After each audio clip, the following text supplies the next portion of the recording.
कि 5 सफाई कर्मचारी सफाई करते हुए जहरीली गैसों के कारण मारे जाते हैं। और हम लोग अगर ये बोलें कि ऐसी घटनाएं कभी कभी कहीं होती हैं तो शायद हम झूठ बोल रहे हैं। इस दिल्ली में, इसी दिल्ली के ग्वायर हॉल के बाहर एक आदमी गटर में उतर रहा था, उस पर जब केस किया गया तो एक कार्यकर्ता का फोन ले लिया गया जिसने कंप्लेंट करी थी, और जिसके खिलाफ कंप्लेंट हुई थी हमें पता नहीं उसको कितनी असुविधा का सामना करना पड़ गया रहे, क्योंकि जाति जो है वो अकेले में काम नहीं कर रही है समाज में। जाति जो है वो इंसान के वर्ग के साथ, उसकी आर्थिक स्थिति के साथ, कि कौन कितना आर्थिक रूप से दबा कुचला रहा है समाज में। नमस्कार, आप देख रहे हैं द बेबाक और मेरे साथ अभी मांडवी जी है। मांडवी जी वो शख्स थे जो पिछले लगातार काफी समय से एक्टिव रही है महिलाओं के लिए, महिलाओं के ऊपर हो रहे अत्याचारों के खिलाफ जो है ये संघर्ष करती आ रही हैं। यहाँ पे अभी जो है मध्य प्रदेश में जिस तरीके से दलितों के साथ, जिस तरीके से सफाई कर्मचारियों के साथ जो हालात बन रहे हैं, वहाँ पे जो हाल हो रहा है, जो वहाँ पे मौतें हो रही है, उसकी मांगों को लेकर के, उसको कॉम्पनसेशन की मांग को लेकर के शिवराज सिंह चौहान से लेकर यहाँ पे ये जो है हमारे साथ जुड़ी हुई है और इनसे हम जानेंगे। मैम, ये जो मांग है आप लोगों का कॉम्पनसेशन वगैरह का, 1 करोड़ रुपए देने का मांग है ये सफाई कर्मचारी का, क्या अब दलितों के ऊपर भी आप लोगों का मांग है क्या कुछ तरीके से? जी देखिए, साफ सी बात है कि जो सफाई कर्मचारी हैं वो अक्सर एक समुदाय से आते हैं जो पीढ़ी दर पीढ़ी सफाई के काम में लगे रहते हैं। तो दलित समुदाय के, वाल्मीकि समुदाय का एक बहुत बड़ा मुद्दा है ये कि अभी तक सालों बीत चुके हैं जब सेप्टिक टैंक में उतर के हाथों से मैला ढोने का काम गैर कानूनी घोषित कर दिया गया था, यहाँ तक कि ये एक आपराधिक काम है। लेकिन उसके बावजूद हम महीनों हर 2 महीने में एक बार देखते हैं कि ऐसी खबर आती है, जैसी अभी मध्य प्रदेश की मुरैना से आई है, कि 5 सफाई कर्मचारी सफाई करते हुए जहरीली गैसों के कारण मारे जाते हैं। और हम लोग अगर ये बोलें कि ऐसी घटनाएं कभी कभी कहीं होती हैं तो शायद हम झूठ बोल रहे हैं, क्योंकि मैं दावे के साथ कह सकती हूँ कि आपने, मैंने, हमारे आसपास जितने भी लोग हैं उन सब ने अपने आसपास कभी ना कभी किसी आदमी को गटर में उतरते देखा होगा और सोचा होगा कि इतनी आम बात है कि कंप्लेंट कोई क्यों करेगा। जाहिर सी बात है कि हमें ये घटना अभी एमपी में पता चली।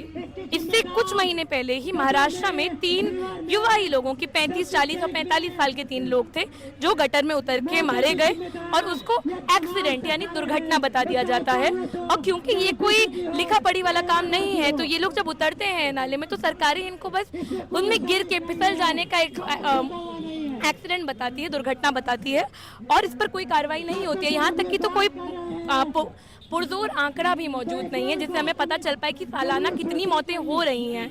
अभी कुछ सालों पहले सुप्रीम कोर्ट ने ये बयान तक दिया था कि हम कैसा देश है कि आज भी लोगों को गैस चैम्बर में उतार के मार रहे हैं, क्योंकि ये जो नाले हैं, हम अभी चंद्रयान हमारा डार्क साइड पे पहुंचा, जो बहुत बड़ी बात है, देश के लिए एक बहुत बड़ी उपलब्धि है। पर अगर देश के पास इतनी विकसित तकनीक है, अगर इतना ज़्यादा हमारा साइंस विकास कर चुका है, तो ये सवाल उठता है यहाँ से कि क्या हम अगर चांद पे पहुँच सकते हैं तो क्या हम गटर के अंदर नहीं जा सकते। और ये बहुत आम एक बात रखी जाती है जो बार बार लोग कहते आए हैं कि हमारे पास गटर साफ करने की मशीन नहीं है, जो बहुत सस्ती मशीन है। पर एक ऐसा देश है जहाँ पे लोगों का श्रम इतना सस्ता है कि 100 रुपए 200 रुपए के लिए वो अपनी जान खतरे में डाल के उतर जाता है नाले में, और उसके बाद लोग बोलते हैं कि ये आदमी पी कर उतरा था, जो आंकड़े आते भी हैं। अरे भाई, कोई इंसान अपने संडास की बदबू नहीं झेल पाता है अपने घर में। इन लोगों के कारण आपके घर के संडास साफ रह रहे हैं, वो वापस आके आपके घरों में मैला नहीं फैला रहे हैं, क्योंकि ये लोग उस दुर्गंध में उतरते हैं। और आप ये सोच रहे हैं कि हम तो कह रहे हैं ये काम खत्म होना चाहिए, पहली बात, खासकर जो ये गटर में उतर के हाथ से सफाई करने का काम है। उसके साथ साथ जितने भी लोग वाल्मीकि समुदाय से आ रहे हैं, जो लोग ये काम कर रहे हैं, सफाई का काम, चाहे वो हम दिल्ली विश्वविद्यालय में खड़े हैं, यहाँ के कॉलेजों में काम हो, चाहे वो अलग अलग सरकारी दफ्तरों में हो, कहीं पर भी हो, इन लोगों के काम को भी मान्यता मिलनी चाहिए, इनके काम को भी नियमित करना चाहिए और ठेका प्रथा को खत्म करना चाहिए इनके काम में, क्योंकि इस ठेका प्रथा के कारण इनको कोई जॉब सिक्योरिटी नहीं मिलती। इनको पता नहीं इनका कॉन्ट्रैक्ट कब बदल जाएगा, कब इनसे पैसे ऐंठ लिए। मध्य प्रदेश में ज्यादा घटना देखने को मिल रही है अभी, जिस तरीके से डेथ हो गई है मध्य प्रदेश में, ऐसा क्यों, क्या कारण हो सकता है देश के मध्य प्रदेश?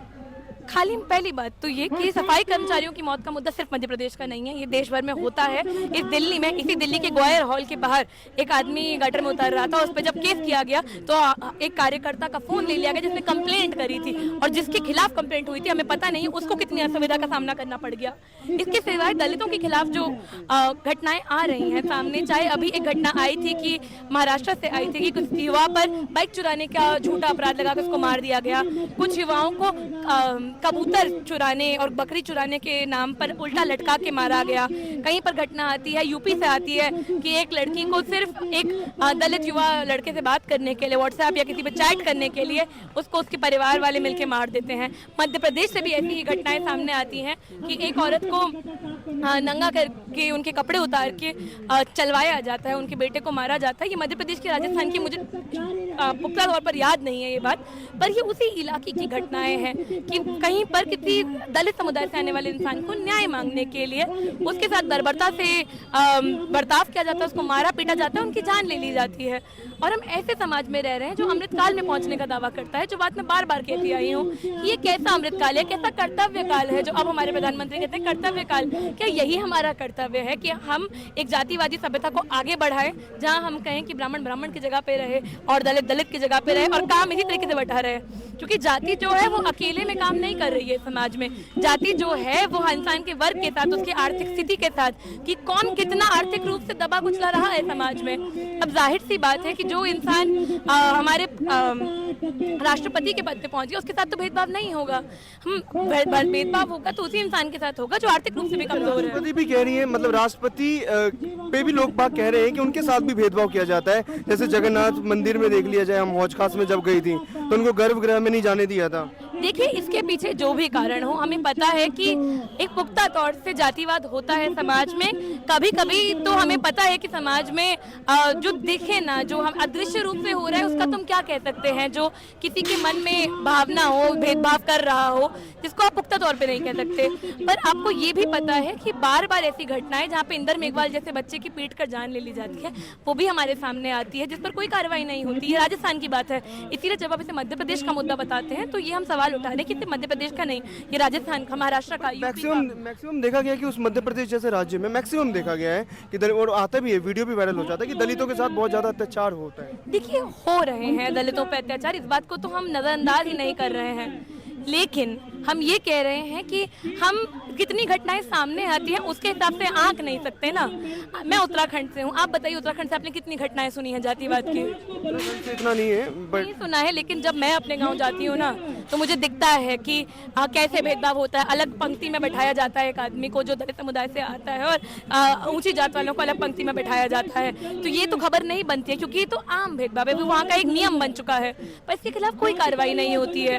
कई जब हम मामले देखते हैं हाथरस जैसे जो सामने आते हैं, जब महिलाओं की मुद्दे पे बात होती है तो हमें पता है कि हर समुदाय में जो महिलाएं होती हैं, बच्चे होते हैं, वो सबसे पहले उसका शिकार होते हैं। तो दलितों के साथ भी ये हमने देखा है कि हाथरस जैसे मामले आते हैं और उनमें कोई कार्रवाई नहीं होती है, SC/ST एक्ट तक नहीं लगाया जाता है कई बार, और अपराधियों को छोड़ दिया जाता है। तो ये सवाल हम यहाँ उठा रहे हैं और इसके साथ साथ यहाँ का जो मुख्य मुद्दा हम उठा रहे हैं कि जो सफाई कर्मचारी हैं, दलितों के साथ साथ जो सफाई के काम में जुटे हुए हैं, उन लोगों को न्याय देने के लिए क्या हो रहा है? क्या ठेका प्रथा बंद हो रही है? क्या उनको ESI PF जैसे बेनिफिट मिल रहे हैं? क्योंकि अगर आप मान लीजिए कि ये यूनिवर्सिटी में अभी हम हैं, यहाँ टीचर की पक्की नौकरी होती है, यहाँ पे आपकी स्टाफ की पक्की नौकरी होगी, पक्की नहीं होगी तो उसको सारे फायदे मिलते हैं, लेकिन यहीं पर जो रोज सफाई करने आता है उसकी नौकरी पक्की नहीं है, वो ठेके पे आता है। ऐसा क्यों है? ये तो दोहरापन है ना। क्या वो जरूरी नहीं है? जरूरी है। यहाँ पर छात्र बवाल कर दे अगर इनके शौचालय साफ ना हो तो हम लोग उसको क्यों नजरअंदाज कर रहे हैं? मध्य प्रदेश में अभी डेथ हुआ है जिनका, तो आप उनकी मांग क्या कर रही है? कॉम्पनसेशन को लेकर भी आप लोगों का मांग था कुछ? उनको मुआवजा मिलना चाहिए। उसके साथ साथ हमारी मांग है कि जो भी ये हाथों से सफाई का काम करने का, जो गटर में उतर के सफाई करने का काम है, जैसे मैनुअल स्कैवेंजिंग कहा जाता है, उस पर पुरजोर तरीके से रोक लगाई जानी चाहिए क्योंकि ये गैर कानूनी काम है और जो भी लोग ये करवाते हैं, जो भी ठेकेदार ये करवाता है, उस पर कड़ी कार्रवाई होनी चाहिए। हमारी दूसरी मांग है कि ठेका का सफाई का काम जो है उसे ठेकाबद्ध जो है उसको पक्की नौकरी में परिवर्तित करा जाना चाहिए और जितने भी किसी भी एक रेगुलर एम्प्लॉय के बेनिफिट होते हैं उसको मिलने चाहिए। और अंत में मैं यही कहना चाहूँगी कि हमें ये बात समझने की ज़रूरत है कि ऐसी घटनाएं होती हैं, इस पर ना कोई आंकड़ा होता है, ना कोई बहस होती है, क्योंकि बहुत सारी चीज़ों में बहस करने में बाकी लोग व्यस्त हैं और ऐसी चीज़ों का कोई रिकॉर्ड रखने के लिए, कोई कार्रवाई करने के लिए कोई कदम नहीं उठाया जाता है। मैं आपको एक घटना याद दिला के मध्य प्रदेश से थोड़ा दूर ले जाके एक देश की घटना पर ले जाऊंगी कि देश में व्यापक रूप से प्रसिद्ध हुई थी जो घटना। आपको याद होगा जब लॉकडाउन लगा था तो एक आदमी का सुसाइड नोट सामने आया था जिस पर उसके हस्ताक्षर मिले थे कि मैं अपनी इच्छा से उतर रहा हूँ, खाली एक बाल्टी और झाड़ू के साथ। और उसकी जब मौत हुई तो कहा गया वो तो अपनी इच्छा से उतरा था। आखिर कौन आदमी उतरना चाहेगा अपनी इच्छा से? तो यही इस सफाई के काम में हो रही मौतों का एक रूप यही है कि इनको कभी दुर्घटना बता के, कभी इच्छा से उतरा जाना बता के बार बार नजरअंदाज कर दिया जाता है। कभी कहते हैं कि वो आदमी पिया हुआ था इसलिए नजरअंदाज कर दिया जाता है। तो हम यही सवाल उठा रहे हैं कि इन मांगों पर कार्रवाई हो और ये काम जो गैर कानूनी आज से दशकों पहले घोषित कर दिया गया था उस पर कानूनी रूप से इस काम में लोगों को लगाने वाले ठेकेदारों पर बहुत जोरदार कार्रवाई और उनको सजा मिले। मांडवी जी का ये मांग है कि जो मध्य प्रदेश में जिस तरीके से हत्या हुई है, एक हत्या ही कह सकते हैं इसको, क्योंकि वो जो है अपनी मर्जी से नहीं उतरते बल्कि उनको जो है सरकारी गटर साफ करने के लिए उतार देती है। लेकिन इनका मांग है ये कि उनको जो है मुआवजा मिले और एक सरकारी पक्की नौकरी हो उन लोगों को। आप देख रहे हैं द बेबाक।